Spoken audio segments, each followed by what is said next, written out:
এরকম আমিও কখনো দেখি নাই যে এক বলে 15 run, no ball free hit, no ball free hit, white ball, কিন্তু ইটস ভেরি নিউ এক বলে 15 রান।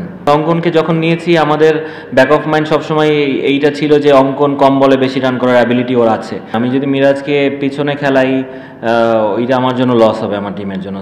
সত্যিকার অর্থে প্রথম বলে যখন দেখছি যে উইকেটটা পড়ে গেছে, তারপরে আবার হঠাৎ করে দেখলাম নো বল, এবং ওইটা নিয়ে আমার একটু ডাউট আছে, কারণ ওইটার কোনো রিপ্লে আমরা দেখতে পাইনি যে ওই বলটা যে আসলেই নো বল ছিল কি না। সো ওইটার রিপ্লে তারা দেখায় নাই। সো ওইটা আমি হয়তো অবশ্যই দেখতে চাবো, যে ওই বলটার ভিডিওটা আমি চাই। সেকেন্ড অফ অল তারপরে যেটা শুরু হলো, হ্যাঁ এরকম আমিও কখনো দেখি নাই যে এক বলে 15 run, no ball free hit, no ball free hit, white ball.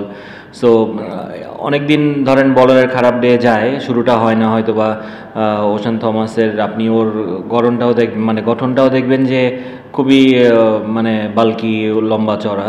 So okay আসলে এই দেশের যারা প্লেয়ার আছে তারা সবসময় একটু এরকম থাকে, এবং এদের ধরেন ওশান থমাসের ফিটনেসও অনেকটা ঘাটতি আছে আমার কাছে মনে হয় অ্যাজ আ ফাস্ট বলার।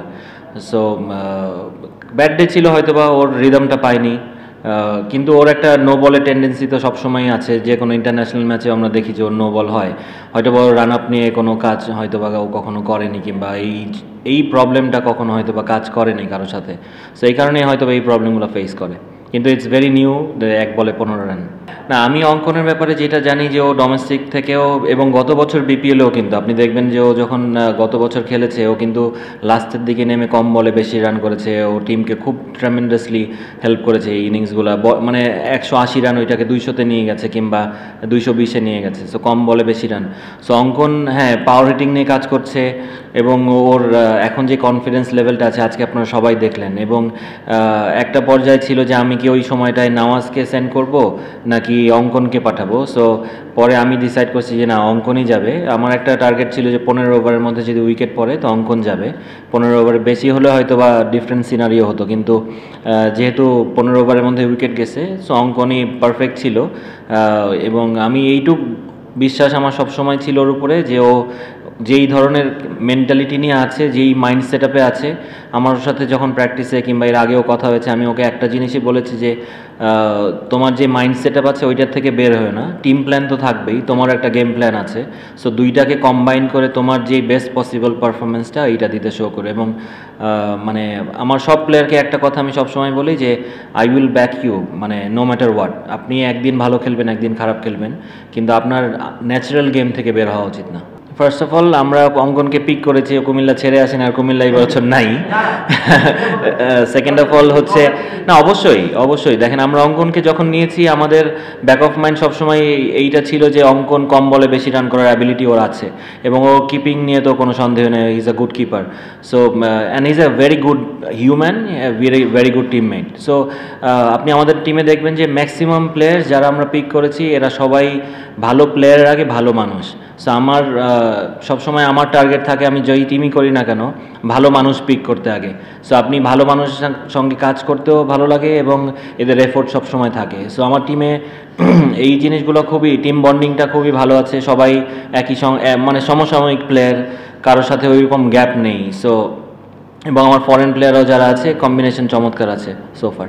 ব্যাটিংয়ে তো অবশ্যই মিরাজকে দেখেন, মিরাজ এখন যেই ব্যাটিং ফর্মে আছে, আমি যদি মিরাজকে পিছনে খেলাই ওইটা আমার জন্য লস হবে, আমার টিমের জন্য। সো মিরাজ যদি ওখানে যে ভালো কিছু করে দিয়ে আসতে পারে আমার জন্য, আমি সবসময় আমাদের জন্য অ্যাডভান্টেজ থাকে। সো ওই জিনিসটাই আমরা চেষ্টা করছি। Double million offer, Walton fridge কিনে পেতে পারেন 20 লক্ষ টাকা, রয়েছে কোটি কোটি টাকার নিশ্চিত উপহার।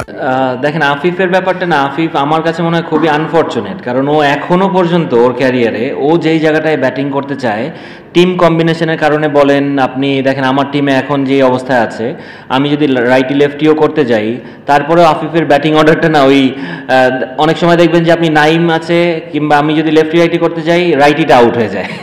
সো আফিফকে আমি পাঠাতে পারি না, সো 4-এ চলে যায়। সো এখন আবার আমার ইব্রাহিম জাদরান আছে, ইব্রাহিম জাদরানকে আমি 5-এ দিয়ে আমার খুব একটা আমি খেলাটা মেক করতে পারবো না। সো 4-এ যে থাকে ও খেলাটা বানাবে, এরকম একটা প্ল্যান আমাদের। সো এই কারণে আফিফ, আই হোপ যে সামনের অনেকগুলো ম্যাচ আছে কি আফিফ ওর জায়গায় ব্যাটিং করবে, আমি এই সুযোগটা ওকে অবশ্যই দিব যে ও 3-এ ব্যাটিং করে। এরকমও হতে পারে যে ও ওপেনও করছে এবং ও ওপেন করতে পারলেও হ্যাপি। সো ওকে যদি আমি উপরে ইউজ করতে পারি, ও পাওয়ার প্লেটা চমৎকারভাবে ইউজ করতে পারে, আমার জন্য অ্যাডভান্টেজ থাকবে। সো আফিফকে নিয়ে আফিফ যেই ধরনের প্লেয়ার রনি ভাই, ও এখনও বাংলাদেশ ওর খেলা দেখেই নাই সত্যি কথা বলতে। সো আমি চাই খুব মানে মন থেকে চাই যে আফিফ যেন মানে অনেক বড় প্লেয়ার হয় এবং ও যেন মেলে ধরতে পারে ওকে, এরকম একটা অপরচুনিটিও পায়।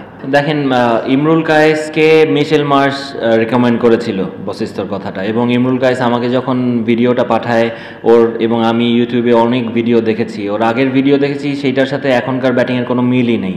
ও অনেক দিন ক্রিকেটের বাইরে ছিল, ওর কিছু নিজের পার্সোনাল কোনো রিজনে হয়তো বা, ওইটা আমি একদমই ক্লিয়ার না।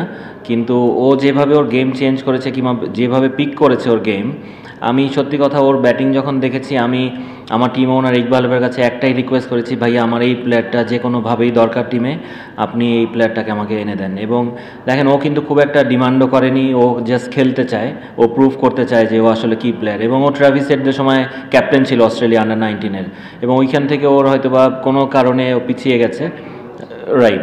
সো এই কারণে ধরেন আমি ওকে সবসময় আসার পর থেকে ওর সাথে যখনই কথা হচ্ছে, আমি ওকে একটাই জিনিস বলছি যে আমি চাই যে তুমি মানে নিজের খেলাটা খেলো, এবং আমি চাই যে তুমি অনেক ভালো পারফর্ম করো। এবং ও শুরুটা চমৎকার করেছে। এবং আর একটা ক্রেডিট আমি দিতে চাই উইকেট নিয়ে, মানে কিউরেটারকে, চমৎকার উইকেট ছিল। আপনি দেখবেন যে লাস্ট দুটো খেলাও এবং আজকেও অনেক রান হয়েছে। সো ব্যাটসম্যানদের জন্য ভালো, এবং আমাদের বোলাররাও এখান থেকে অনেক কিছু শেখার আছে যে আমি কোন সিচুয়েশনে, একটা ব্যাটসম্যান যখন মারতে থাকে আমি কিভাবে আমি ওকে আটকাবো, কিংবা কিভাবে আমি ওই রানগুলো মিনিমাইজ করবো। সো এরকম উইকেট থাকলে আমাদের ক্রিকেট অনেক ডেভেলপ করবে। বশিষ্ঠ ফুল সিজন অ্যাভেলেবল, জি।